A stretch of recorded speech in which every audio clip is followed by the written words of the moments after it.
arrive to your first house, you want to assess the situation. This house has lots of leaves, so it's going to be a little difficult to blow. But once you've got an idea of where you want to start and end, it'll make things more easier. It's always best to start with the right-hand side. You always want to be careful with things like this. There's a lot of leaves, and when you have a lot of leaves, it causes slippage, and sometimes shoes don't always have the best grip.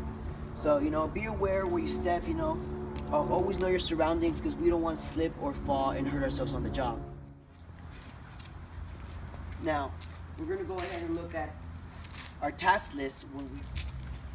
On the task list, it says not to rake the moss. As if you look, we're going to give it like a gentle blow so as not to blow the moss also too, because the blower has a lot of power.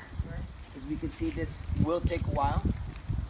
Just getting an idea of where I'm going to start and where I'm going to end and how long it will take me to finish the job. You always want to look at your job site, get a good perspective.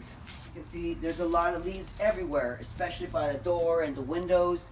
When blowing, we don't want to blow too hard and too in to the doors. Kind of little gentle blow. You want to flutter it so that way you get it going, and then as you're blowing it all comes out.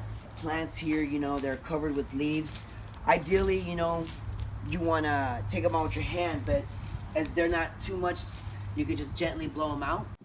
Now that I have a look at my surroundings, I want to start it going from over here, my starting point. We're going to start by blowing the debris in this direction so that way we can bring it towards the driveway, since there's a lot of it. We don't want to pack it on top of the rest of it. What we want to do is gather all the debris in little piles. Since there's so much of it, we don't want to try and blow all the debris out at one time.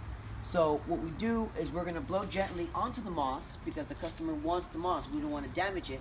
And again, small, tiny piles so we can gather the debris later. And it's more easier to manage in putting it into tarps or garbage cans.